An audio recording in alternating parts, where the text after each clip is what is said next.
Assalamualaikum warahmatullahi wabarakatuh. Hari ini saya nak buat ulasan perlawanan di antara JDT versus PDRM, yang mana JDT menang 1-0 hasil jaringan Fernando Forestieri. Pada perlawanan ni, kalau kita lihat, JDT sebenarnya menguasai perlawanan dari awal sampai habis lah. Mereka menyerang pasukan PDRM dan mereka cuba sedaya upaya untuk overload di bahagian attacking untuk memastikan yang mereka boleh masuk ke dalam D-box pasukan PDRM dan melakukan percubaan. Ada percubaan-percubaan yang berjaya dicipta oleh pasukan JDT, sama ada dari luar kotak penalti, bahkan mereka juga berjaya mendapatkan sepakan penalti pada first half. Namun begitu, percubaan yang mereka ada ataupun peluang yang terhidang di hadapan mereka gagal disudahkan dengan baik oleh barisan hadapan. Boleh katakan barisan hadapan pasukan JDT pada perlawanan ini tidak begitu klinikal dalam menyudahkan peluang-peluang yang terhidang untuk menambah jaringan.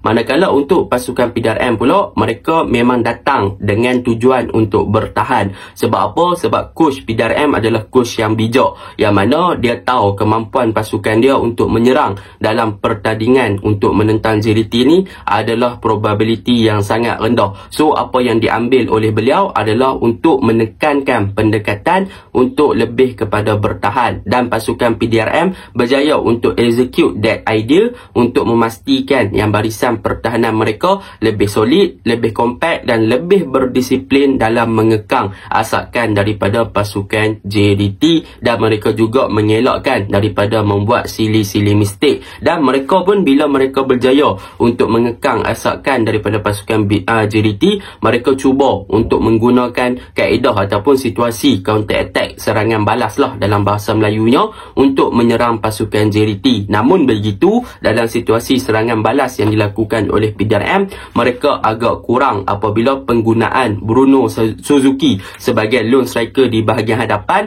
menunjukkan yang beliau terlalu isolated, bermaksud berkeseorangan dan mudah untuk dipatahkan pergerakan beliau dalam man-to-man marking yang dilakukan oleh pemain JDT, iaitu Jordi Amat. So Bruno Suzuki, even dia dapat bola untuk menggerakkan counter attack bagi pasukan PDRM, masih lagi belum berjaya untuk melepasi pertahanan JDT yang lebih solid dan lebih berpengalaman. Jadi pada perlawanan ni memang orang kata apa, secara adilnya pasukan PDRM bermain dengan begitu baik dalam bertahan, dan pasukan JDT mereka berjaya untuk mencipta beberapa peluang, tetapi dalam pada masa yang sama mereka juga agak struggle untuk beat low block ataupun pertahanan yang rendah daripada pasukan PDRM, dan mereka perlu untuk lebih kreatif apabila berjumpa dengan pasukan yang bermain seperti pasukan PDRM. Sekiranya tidak, kemungkinan mereka akan mengalami masalah lah, dan mereka juga perlu untuk lebih klinikal dalam melakukan percubaan-percubaan ke arah gawang pasukan lawan dan menyudahkan peluang yang ada. Contohnya macam perlawanan semalam,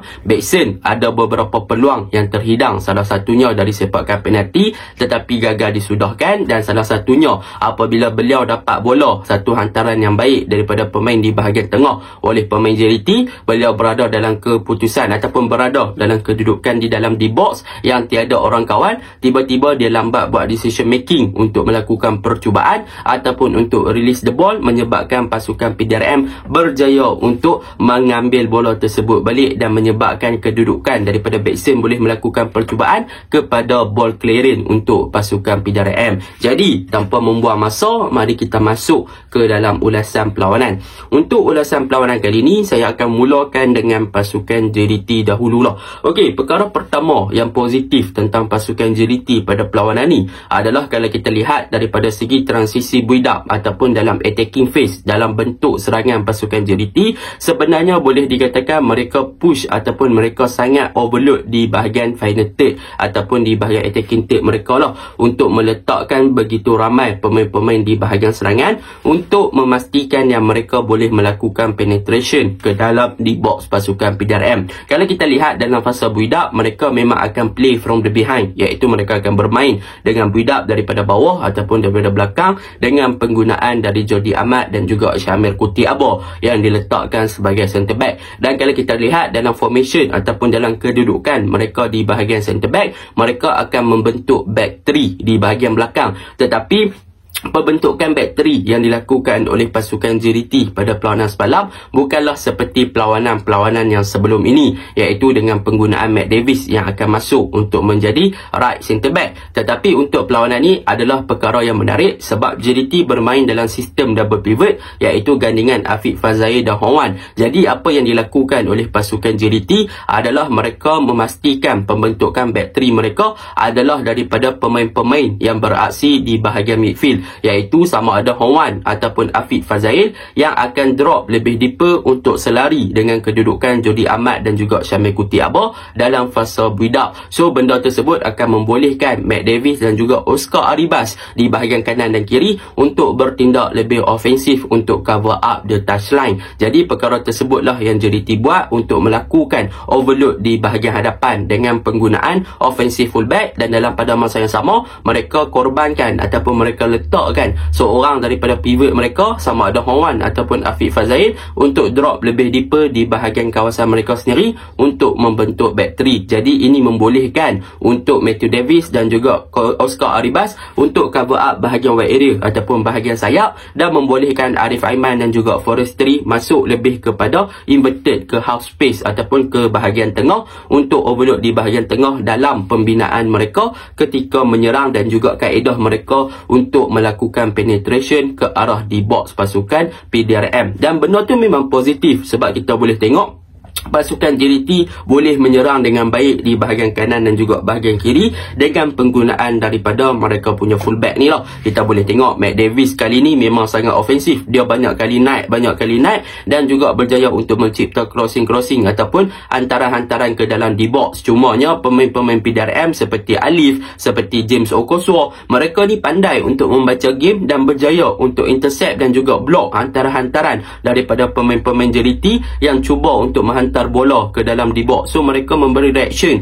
toward the hantaran tu dengan sangat cepat. So memang patut diberi pujian lah sebab mereka boleh baca hantaran-hantaran yang cuba dilakukan oleh pemain JDT. Even pemain JDT dah overload di bahagian hadapan. Tetapi yang positifnya adalah corak permainan sedemikian daripada pasukan JDT menunjukkan yang mereka juga boleh untuk control the game dengan membuat overload di bahagian attacking dengan penggunaan dari offensive fullback, dan pemain di bahagian winger masuk lebih ke narrow ke bahagian tengah untuk membentuk pemain seperti inverted winger dan untuk cover up kepada half space untuk memastikan yang backson sentiasa ada support di bahagian tengah. Itu perkara yang pertama yang saya suka lah. Yang kedua, kalau kita lihat daripada penggunaan JDT, bagaimana mereka ingin melakukan penetration ke dalam D-box pasukan PDRM, mereka juga memastikan playmaker mereka iaitu Leandro Velasquez, yang mana Leandro Velasquez juga akan drop lebih deeper untuk collect the ball daripada bahagian bawah dalam fasa build-up. Dan yang ni adalah cara yang kedua yang JDT guna selepas mereka cuba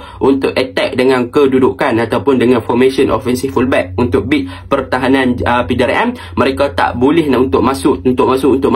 Jadi apa yang dilakukan oleh pasukan JDT adalah mereka cuba untuk melakukan penetration di kawasan middle area pula ataupun di kawasan tengah dan juga half space dengan penggunaan daripada Leandro Velasquez, dan mereka push sama ada Hong Wan dan juga Afiq Fazzail untuk naik lebih tinggi bagi memberi support kepada backson, Forestry dan juga Arif Aiman di kawasan tengah. Jadi apa yang dilakukan oleh pemain-pemain JDT ketika ini adalah mereka akan drop lebih deeper untuk Leandro Velasquez menjadi deep lying playmaker. Bermaksud di sini JDT cuba untuk bermain dengan hantaran-hantaran long ball ataupun hantaran-hantaran jauh untuk memastikan pemain JDT boleh letak bola di belakang pertahanan untuk mencari striker mereka sama ada backson, Forestry atau Arif Aiman bagi melakukan penetration run ke arah penalty box pasukan PDRM. Dan benda ni sebenarnya efektif, yang mana ada beberapa gerakan daripada pasukan JDT berjaya untuk beat pertahanan PDRM dengan hantaran-hantaran di belakang pertahanan dari Leandro Velasquez ataupun dari Afiq Fazzail yang berjaya untuk menemui backson. Tetapi untuk backson pula, kalau kita lihat pada perlawanan ni, boleh dikatakan beliau juga agak struggle di bahagian hadapan. Mungkin disebabkan dia baru pulih daripada kecederaan, kita tak nampak yang dia beraksi seperti perlawanan-perlawanan yang sebelum inilah, yang mana pergerakan ball control daripada backson juga agak terbatas dan mudah dipatahkan oleh James, yang mana James memang sentiasa marking backson dan tak memberi ruang kepada backson untuk bertindak dengan lebih cepat lah. Dan dalam pada masa yang sama, bila pasukan JDT cuba untuk bermain dalam deep lying playmaker dengan hantaran-hantaran di belakang pertahanan ataupun long ball, pasukan PDRM juga cepat untuk membaca apa yang cuba dilakukan oleh pasukan JDT, dan apa yang mereka lakukan adalah mereka cuba untuk memerangkap pemain-pemain JDT dengan offside trap. Jadi kita boleh nampak lah yang offside trap pasukan PDRM semalam agak menjadi dan juga memerangkap beberapa kali pergerakan dari pemain JDT untuk berada dalam kedudukan offside apabila JDT cuba untuk ubah pergerakan dengan bermain dengan hantaran-hantaran jauh di belakang pertahanan. Dan yang ketiga, perkara positif selepas dua perkara dilakukan oleh JDT untuk mereka cuba beat pertahanan PDRM, perkara yang ketiga yang mereka lakukan still lagi overload di bahagian midfield, tetapi kali ini mereka cuba untuk melakukan percubaan dari luar kotak penalti. Tetapi percubaan dari luar kotak penalti ni sedikit tidak menjadi pada perlawanan ni, apabila kita boleh lihat yang mana pemain-pemain PDRM sangat memberi reaksi yang bagus ketika pasukan JDT cuba untuk melakukan shooting dari luar kotak penalti ataupun long shot range lah, daripada jarak jauh punya percubaan, dan yang mana pemain PDRM cepat untuk blocking percubaan-percubaan yang dilakukan oleh pasukan JDT. Dan dalam pada masa yang sama, keeper PDRM Hakim Hamidun juga berjaya untuk menunjukkan performan yang sangat cemerlang untuk menafikan percubaan-percubaan yang mana apabila JDT berjaya untuk masuk ke dalam D-box pasukan PDRM. Jadi secara positifnya dalam tiga perkara ni bermaksud JDT mereka sebenarnya dah menemui cara untuk menembusi bahagian pertahanan PDRM yang kompak, yang berdisiplin dan juga beraksi dengan low block. Tetapi apa yang menjadi punca kepada pasukan JDT gagal untuk menjaringkan gol adalah daripada segi percubaan yang mereka dapatkan, mereka tak begitu klinikal, menyebabkan percubaan tersebut berjaya cepat untuk dipatahkan, untuk diintercept, diblok dan juga diselamatkan oleh goalkeeper pasukan PDRM serta defend PDRM. Itu tiga perkara positif yang saya suka lah. Dan yang terakhir, apa yang boleh saya katakan tentang pasukan JDT, yang positif side adalah daripada segi selepas mereka cuba dan mencuba, apa yang mereka lakukan akhir sekali adalah mereka menggunakan mereka punya specialist, iaitu menjaringkan gol daripada throw in. Throw in ni pun salah satu throw in dari jauh lah, yang mana Matt Davis lontarkan bola ke bahagian belakang pertahanan pasukan PDRM, dan Fernando Forestieri yang bijak untuk buat larian di belakang pertahanan PDRM berjaya menyambut hantaran tersebut. Itu adalah satu kaedah macam yang Leandro buat lah, cuma kali ni dia guna kepada throw in, dan benda tu efektif, benda tu menjadi dan berjaya memastikan yang JDT berjaya membawa pulang 3 mata. Dan selepas itu JDT membawa keluar Beksen, bawa masuk Diago, bawa masuk Endrick Dos Santos, barulah kita nampak yang pergerakan JDT ni lebih kepada free flowing football dan juga lebih smooth untuk beat pertahanan pasukan PDRM, untuk attract dan open mereka punya space bagi pemain JDT boleh masuk ke dalam D-box, yang mana Diogo lah yang masuk. Diogo kita nampak perkara yang positif, pasukan JDT boleh bermain dengan lebih terbuka, boleh untuk masuk lebih ke dalam D-box dan melakukan banyak pergerakan-pergerakan yang hampir untuk menjaringkan gol lah. So benda tu positif lah selepas Beksen tak beberapa menjadi pada perlawanan ni. Jadi secara overallnya pasukan JDT pada perlawanan ni memang mereka agak struggle bila berjumpa dengan pasukan PDRM yang boleh dikatakan defensively well. Buat kata Tano Solari semalam, memang pasukan PDRM bertahan dengan begitu baik, so mereka tak boleh nak create dan juga susah untuk bermain secara serangan untuk menyerang pasukan PDRM. So mereka semalam menang adalah satu benda yang positif. Kalau seri tu memang orang kata apa, memang PDRM efektif lah bertahan, tetapi JDT berjaya untuk beat low block pasukan PDRM dan memastikan yang PDRM buat satu mistake yang mereka terleka, teralpa dan terlalai, dan mereka manfaatkan peluang tu untuk menjaringkan gol. Jadi overall gameplay semalam not bad, JDT memang bagus, cumanya lack of creativity dan juga lack of clinical menyebabkan mereka tak boleh nak score. Jadi itu untuk JDT. Kita untuk PDRM. Untuk PDRM bagi saya game ni this is one of the best game yang mereka tunjukkan kepada dunia, yang bola sepak itu bukan hanya daripada segi menyerang, sebenarnya boleh juga daripada segi bertahan. Sebab nak main bertahan ni dia penat. Jadi apabila PDRM bermain dengan corak bertahan ni, memang akan lebih penat dan lebih memenatkan, sebab dia perlukan kepekaan, perlukan lebih fokus dan perlukan komunikasi yang bagus dan disiplin yang tinggi untuk memastikan yang mereka tak buat silly mistake ataupun kesilapan kecil yang membolehkan pihak lawan hukum mereka. Dan apa yang mereka lakukan, mereka punya pembacaan game, game, reaction toward the ball, defend as a team, mereka punya commitment, mereka punya blocking, mereka punya interception, mereka punya reading game semua memang bagus lah kan. Mereka memang pandai untuk block, mereka pandai untuk tambah-tambah kalau Ben JDT hantar bola macam cross semua tuan, James Okowo apa semua tu memang pandai untuk intercept. So memang susah nak buat kan waktu set pieces mereka block semua. So memang saya suka tengok corak defense PDRM ni kan. Boleh dikatakan kalau mereka ada attacking yang lebih bagus, mungkin mereka boleh mencabar tim-tim besar. Sebab apa? Bak kata Sir Alex Ferguson,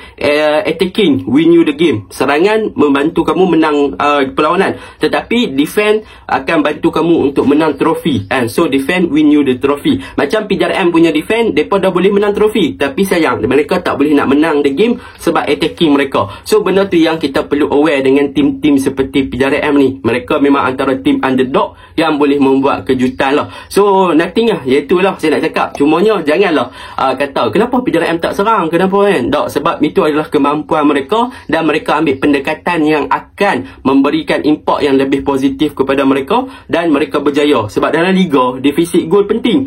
So kalau mereka kalah 1-0, that is a good thing. So defisit gol walaupun kalah tolak 3 mata, mereka hanya bola 1. Kalau daripada kalah bola 7-8, nanti mata sama, mereka akan kira defisit gol. So benda tu juga memerlukan kepakaran dan juga kepintaran daripada seorang coach untuk decide apa yang terbaik untuk pasukan dia. Walaupun akan ramai kecam negatif football lah dan sebagainya, tetapi that is the best thing untuk pasukan PDRM buat masa sekarang. Okey, itu ulasan saya. Assalamualaikum.